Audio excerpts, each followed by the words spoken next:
সূত্র আছে a plus b whole square আর a minus b whole square, এদের যে কোনো একটা আমাকে ফেলতে হবে। এখানে দেখো তো এর ভিতরে কি কোনো মাইনাস আছে? না, এজন্য আমরা a প্লাস b হোল স্কয়ারের বর্গের সূত্র লিখব। তাহলে আমরা লিখব এত এর বর্গ ইকুয়াল, প্রথমে এই মানটাকে প্রথম বন্ধনীর ভিতরে লিখব। আমরা লিখব প্রথম বন্ধনী দিয়ে, তারপরে লিখব 2x প্লাস 3y ব্র্যাকেট দিয়ে এর উপর স্কয়ার দেব। এখন দেখো এই যে প্লাসের আগে আছে 2x আর এখানে প্লাসের আগে আছেন কি a, অর্থাৎ এর জায়গার মধ্যে আছে কি 2x, তাহলে এর উপরে কি ছিল? স্কয়ার। তাহলে আমরা এখানে লিখব 2x আর এটাকে ব্র্যাকেট দিয়ে তারপরে পাওয়ারটা দিতে হবে, যে স্কয়ার দিলাম। তারপর লিখব প্লাস, দেখো এখানে আছে সূত্রের 2, এখানে কি আছে? সূত্রের 2, তাহলে আমি এখানে লিখব 2। তারপরে আছে কি a, a বলতে প্লাসের আগে যে মানটা ছিল ওই মানটা, তো এখানে প্লাসের আগে কি আছে? 2x, তাহলে আমি দেব কি 2x। তারপরে দেব ইনটু বি, দিব কি দিব? বি। এই যে বি, বি মানে হচ্ছে প্লাসের পরের মানটা, তো এখানে প্লাসের পরের মানটা কি আছে? 3y, আমি দিব 3y। তারপরে আবার প্লাস দিব, যেখানে সূত্র ছিল প্লাস আমি এখানে প্লাস দিলাম। এখন এখানে প্লাসের পরে বি ছিল আর এখানে প্লাসের পরে আছে কি 3y, তাহলে 3y কে আমরা প্রথম বন্ধনীর ভিতরে লিখবো, তারপর ব্র্যাকেট দিয়ে উপরে স্কয়ার দেব। এখন দেখো এই স্কয়ারটা 2 এর উপরেও আছে, x এর উপরেও আছে, তাহলে আমি 2 এর উপরে যখন দিব তাতে 2 দুগুণে কত হবে? 4, x এর উপর যখন দিব তখন হবে কি x স্কয়ার প্লাস, এখানে এই সংখ্যাগুলো আগে আমরা গুণ করে ফেলবো। এখানে আছে 2 দুগুণে 4 আর 3 ছাড়া কত হবে? 12, এই যে লিখলাম 12। প্রথমে আছে x, পরে আছে কি y প্লাস, এই যে এখানে স্কয়ারটা আছে এটা কি 3 এর উপরেও আছে, এটা 2 y এর উপরেও আছে, তো 3 এর উপরে থাকলে 3 তিরিকে কত হয়? 9, আর y এর উপরে স্কয়ার দিলে কত হয়? y square.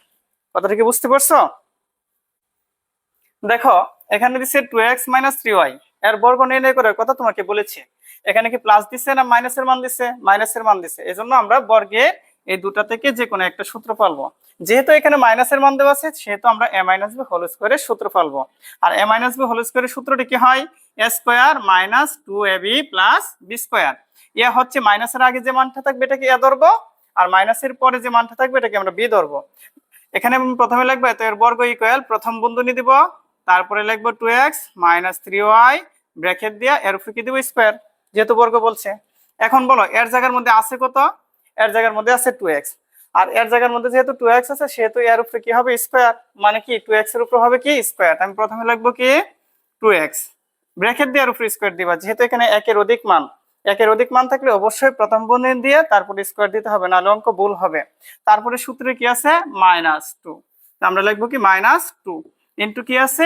a, a বলতে মাইনাসের আগে যে মানটা ছিল, এখানে মাইনাসের আগে কি মান আছে? 2x, আমি এখানে লিখবো কি 2x ইনটু b, b দিতে হবে, এখানে b এর জায়গা এখানে আছে -b, আর এই b এর জায়গার মধ্যে এখানে কত আছে? 3y, তাই আমি লিখবো কি 3y, পরে প্লাস b স্কয়ার, এখানে লিখবো কি আমরা b স্কয়ার, তাহলে b স্কয়ারের জায়গার মধ্যে b এর জায়গার মধ্যে কি আছে? এখানে -3y, তাহলে আমরা কি লিখবো? 3y ব্র্যাকেট দিয়ে এর উপরে কি? স্কয়ার। এখন দেখো এই 2 এর উপরে স্কয়ার আছে, x এর উপরে স্কয়ার আছে, তাহলে আগে সংখ্যার উপরে স্কয়ারটা আমরা বসাবো। 2 এর উপরে যদি স্কয়ার দেই 2 দুগুণে 4 হবে, আর x এর উপরে স্কয়ার দিলে হবে x স্কয়ার মাইনাস 2 দুগুণে 4, 3 ছাড়া কত হবে? 12, আর সাথে থাকবে কি x y প্লাস 3 তিরিকে কত হবে? 9, সাথে থাকবে কি y এর উপরে কি? স্কয়ার। দেখছো আমরা যদি এই সূত্রগুলো জানি এবং বুঝি তাহলে খুব সহজে এগুলো করতে পারবো।